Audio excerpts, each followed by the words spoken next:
This is the most powerful handheld on the market, the GPD Win 5, but it's also a full-fledged desktop gaming PC capable of playing AAA games at 1440p.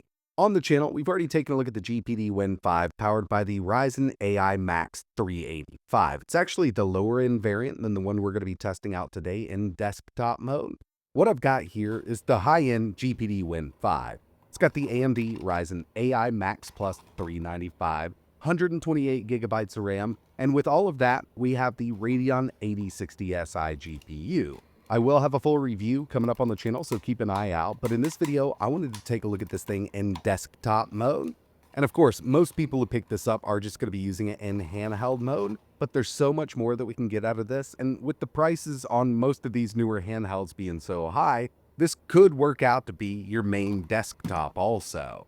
But before we get started here, I do want to mention that this video is sponsored by URCD keys. The main thing I pick up over here are Windows 11 Pro keys. And right now, if you use code ETA, you can get 25% off. So at checkout, we'll just enter the code ETA. That's going to bring the price down to $23.31. They're going to email you that key, and then you can activate Windows. Speaking of that, let's head over to a new PC that I recently built. As you can see, we're running Windows 11, and from settings, we're going to go to activation settings. It's going to tell us that we're not active. We don't have a key installed, so we're just going to paste it right in here, choose next. It's going to activate Windows for us, and we're ready to go. If you're in need of cheap Windows keys, I'll leave a link in the description, and remember, you can use code ETA for 25% off. Getting the GPD Win 5 connected to an external monitor is pretty easy, and one thing I love about it is the fact that we've got a full-size USB port up top. This makes it really easy to plug in a mouse and keyboard like a wireless dongle if you're not going to go the Bluetooth route. What I've got here is a handheld docking station from JSOX. You don't have to have something this fancy. I mean, there's tons over on Amazon that are pretty cheap, but basically I've got the GPD Win 5 plugged in over the USB port, and my docking station handles the HDMI output. Before we get into testing, there were a few things that I wanted to show you here. And of course, first and foremost, it's a handheld gaming PC. I mean, there's no way around it. It's the Win 5. We've got that 7-inch display. We've got that Ryzen AI Max Plus 395. Stock kind of TDP there that they're really wanting you to run at with that 80 watt-hour battery is around 45 watts. That's on battery. And even then, I try to take it down as low as I need to per game, so anywhere from 28 up to 45, just to get as much battery life as possible. But right now, we're in what I consider dock mode. I've removed the battery off the back of the unit because this will offer a bit better cooling, especially when we're taking the wattage up. And now that we don't have to worry about battery, I can take this on up to around 65 to 68 watts very safely without hitting thermal throttle. Cooling system works great here with what GPD has done. And this version here does have 128 gigabytes of RAM, but I've only got 32 dedicated to our system.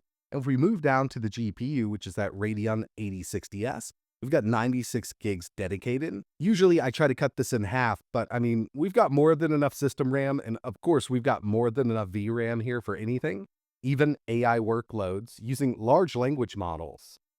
Take a look at the TDP that I've got this set at right now. There's a few ways to go about this, setting up the TDP. And basically, out of the box on battery, it's going to take you up to 45 watts. And once you plug it in, you're going to go up to around 65. And that's kind of really utilizing GPD's Win Control application.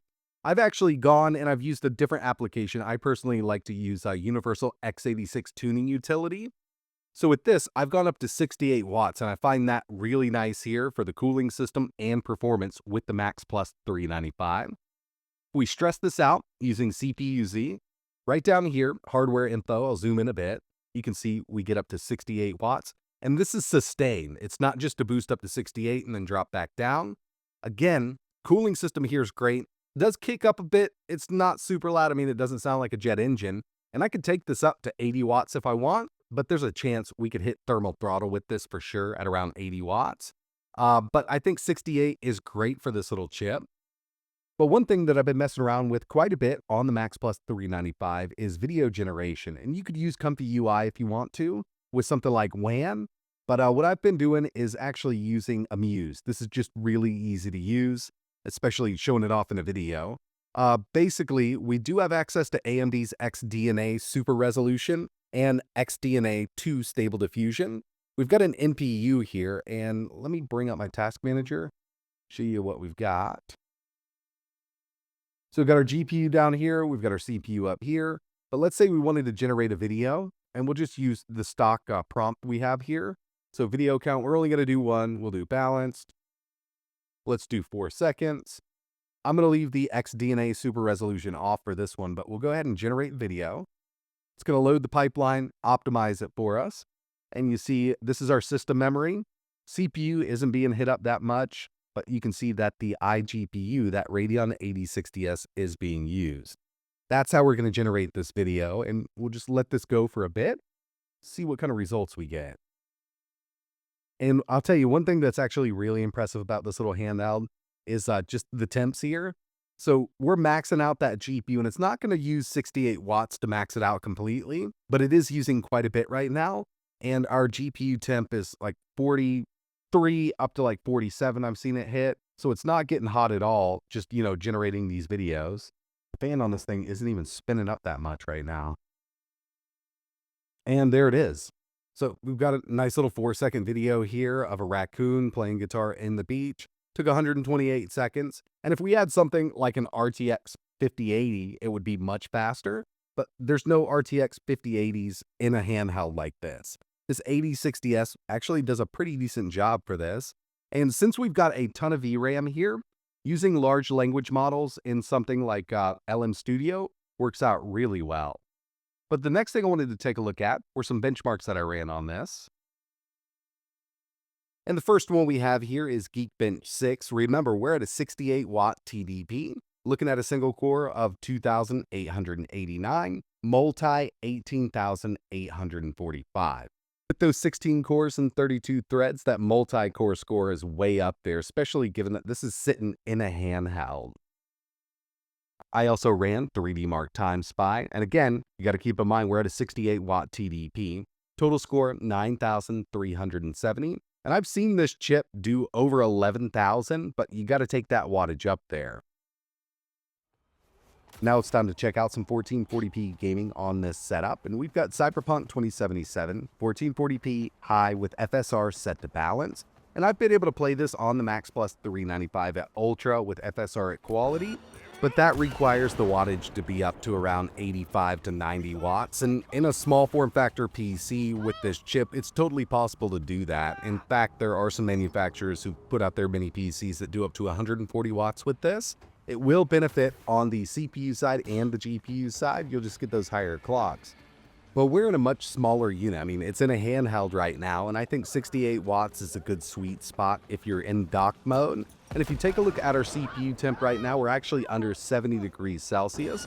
But if I was to take it from 68 watts up to 80, it's just going to start climbing from there. But either way you look at it, I mean, this is some great performance given what we have here. Next game I wanted to test here was Spider-Man 2, 1440p, high settings with FSR set to balance, and we're not using frame generation. On most lower-end iGPUs, we need frame gen to get over 60 at 1080, but with the Win 5 in dock mode, we're at 1440p at high settings. And yeah, we are using FSR. That's just kind of a given because we're still using an iGPU, even though it is the most powerful iGPU in the market right now. Marvel Rivals did really well, and I wanted to get up to that 120 mark with this setup here. I took it down to medium with FSR set to balanced, but unfortunately you can see we're under 120. Going down the low settings with FSR set to balanced will net us locked right there, but personally I'd rather play it like this. We could go up to high and see around 80 on average also.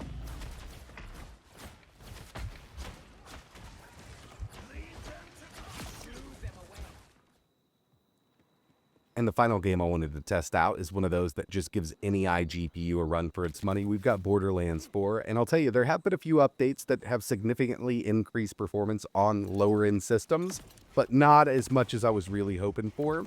Right now, we're at 1440p medium with FSR frame gen on, and without it, we're not going to hit 60 on this system. You can see, I mean, we're right there on the edge as it is with frame gen. Going down to medium 1080p with no frame gen looks pretty decent, but I'd rather go to 1440 and utilize a little bit of frame generation. I personally don't mind using it.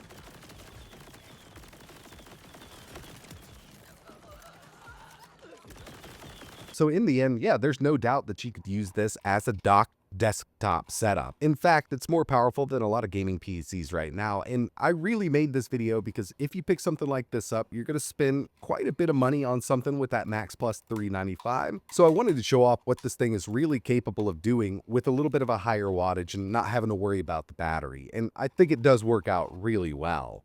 But that's going to wrap it up for this one. Again, I'll have a full review for the Max Plus 395 version coming up. If there's anything you want to see, let me know in the comments below. It'd be really cool if you could hit that like button and think about subscribing. But that's it for this one. And like always, thanks for watching.